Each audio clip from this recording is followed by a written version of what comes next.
There are moments in life that divide everything into two chapters, before and after. And for many people, that moment begins with a few words. I'm sorry, it's cancer. In that instance, everything changes. The future you imagine suddenly feels uncertain, and your calendar starts to fill with doctor's appointments instead of social activities. Conversations become filled with medical terms that you have never heard before, and you lie awake at night asking questions that no one can answer. Will they be okay? Am I doing enough? How do I stay strong when I'm falling apart too?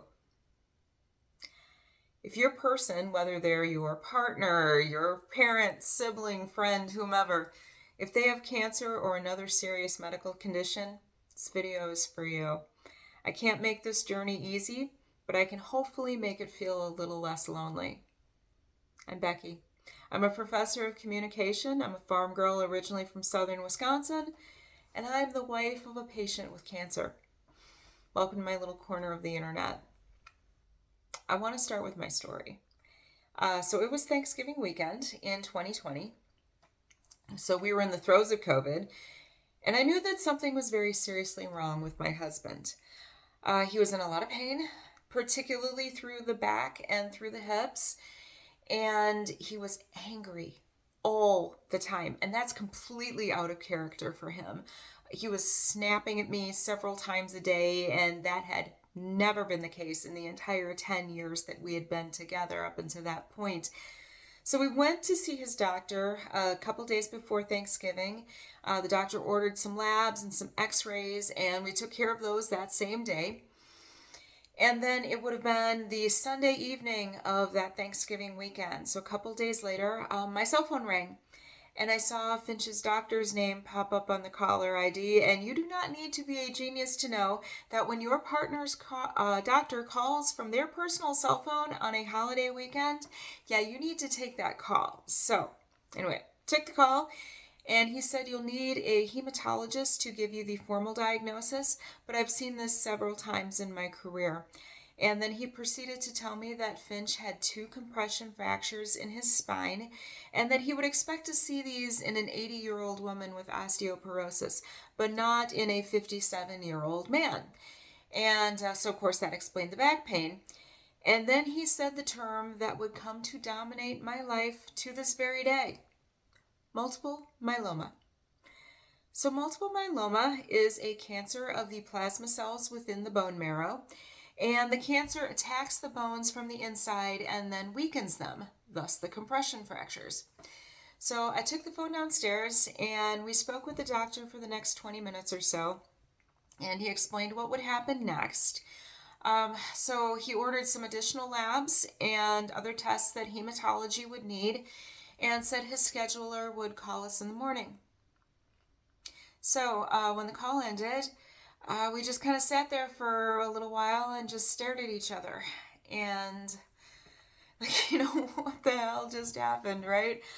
So we were both just kind of numb at first, and then scared, and then strangely calm, and then guilty for feeling strangely calm. And over the next few weeks, all of those emotions just kept coming in waves for both of us. And so, so scans, labs, a bone marrow biopsy, which is no fun. And then we met our hematologist on December 27th. So about a month later, he confirmed that Finch did have multiple myeloma. It's incurable, but it is treatable.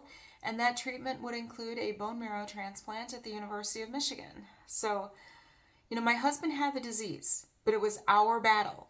Because cancer does not just happen to one person. It happens to relationships and families, and to dreams and aspirations, and it happens to everyday life. And while your partner is fighting their cancer, you're going to be fighting for everything else. And most caregivers don't realize that they are carrying an invisible backpack. And every appointment adds another stone. Every scan, every insurance form, every sleepless night, every new medication, every chemo appointment, every household chore, every moment you pretend that you are okay, until one day you cannot remember the last time you took care of yourself. Maybe you're not eating well, or you stopped exercising, you stopped calling your friends, and you stop doing all of the things that once made you feel like you.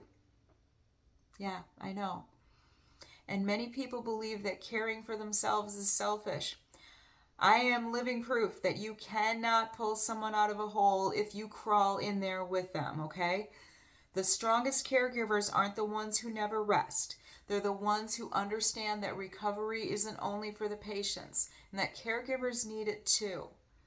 And when someone you love is sick, your instinct is to fix everything, to research every treatment, to read every article. I learned more about blood cancers, plasma cells, chemotherapy, pharmacology, you name it. I learned as much as I possibly could. And I knew I wouldn't know as much as our medical team, but I was going to walk into every appointment knowing what questions to ask. And cancer teaches one of the hardest lessons in life, and that is that some things cannot be controlled, and that is incredibly painful. Here's something many survivors say later on that they remember the most. It was simply someone sitting beside them and telling them, hey, I'm not sure, but we're going to figure it out, and I'm not going anywhere.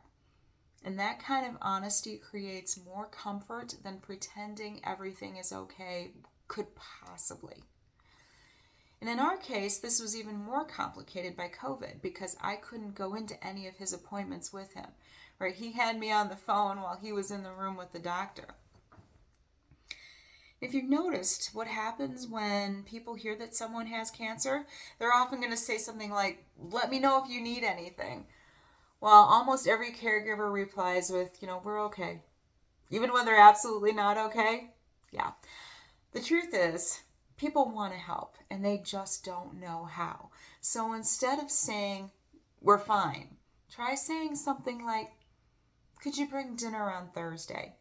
Would you mind driving to an appointment? Can you let the dog out a couple of times tomorrow since we're going to be at the hospital all day?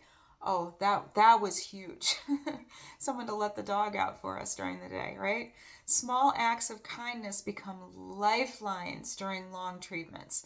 And I am blessed with wonderful neighbors who helped with so many of those little things during periods of intense treatment when we had to be gone all day.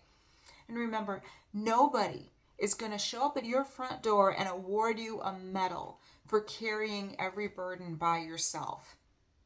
Here's another thing. Couples can slowly stop being partners and become patient and caregiver. The week before Finch's transplant was the hardest one for me in the entire process, and this was the week they collected his stem cells. We had to be to the hospital at 7 a.m. every day, and with traffic, our drive could be about 45 minutes. So I would drop him off at the door, go park, get him loaded into a wheelchair, and then get him to the clinic. And it was about a half a mile walk from the parking structure to the clinic. So once I got him there, the nurses would take over, and then he'd be hooked up to a machine for several hours while his stem cells were being collected. And then after collection, we'd have an hour or so to kill until he needed to be at another clinic for infusion. And of course, this was on the other side of the hospital campus. And if you've ever been at a university hospital, they are absolutely enormous. So I'd wheel him over there, then go back and get the car out of the parking structure, move the car to the other end of campus, and then I'd go back upstairs to the waiting room until he was done. So remember, this is during COVID, so I couldn't go into infusion with him. And so it was usually about 5 or 6 p.m. when we finally got to leave the hospital. And then when we got home, I'd get him dinner, give him his injections and evening medications. And fortunately, he was exhausted too, and he was usually asleep about an hour after we got home. And every conversation seemed to revolve around medications, appointments, side effects, lab results. But there's something beautiful. Even in the middle of all of this treatment, we could still crack each other up. And, those moments, they just reminded us that our relationship still existed outside of the cancer. So never underestimate the power of those ordinary moments. And, there were days when I would just sit in my car alone and feel just empty. Like I had several of those days. And I think the hardest part of this time period for me was the fact that the people who would have usually been there with me couldn't be because of COVID. So my sisters and my closest friends. I'm thankful for their phone calls and their text messages, but I would have done just about anything to have them with me in person. Admitting that you need some help, it doesn't mean that you're weak.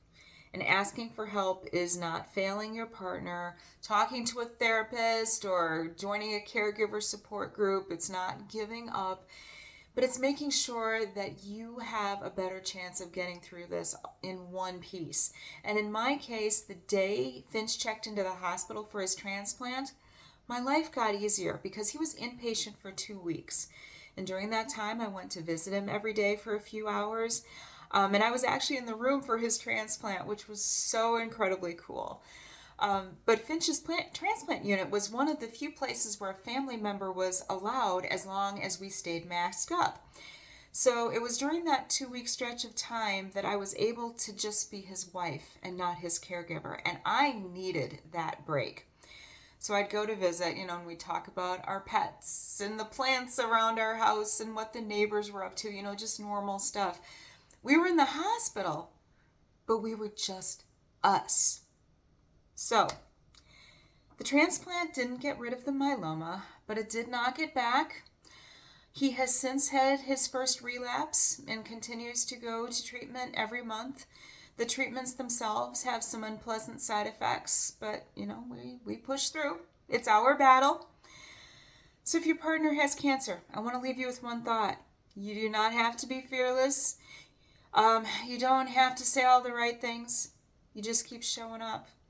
And cancer will absolutely change your life, yeah. But it doesn't need to define you or your relationship.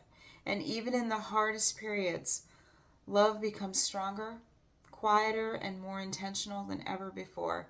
And if you're walking this journey today, know that countless others, myself included, have stood where you are now. And you've got this. Okay? So if this video connected with you, please like, subscribe, and please share it with someone who you believe it could benefit. They may really need those words. And if you're comfortable, tell me in the comments how you're doing. And you may never meet the people reading your comments, but your experience could remind someone else that they are not facing this journey alone. And trust me, that is a very, very powerful connection. So thank you so much for watching. And I will see you very soon, all right?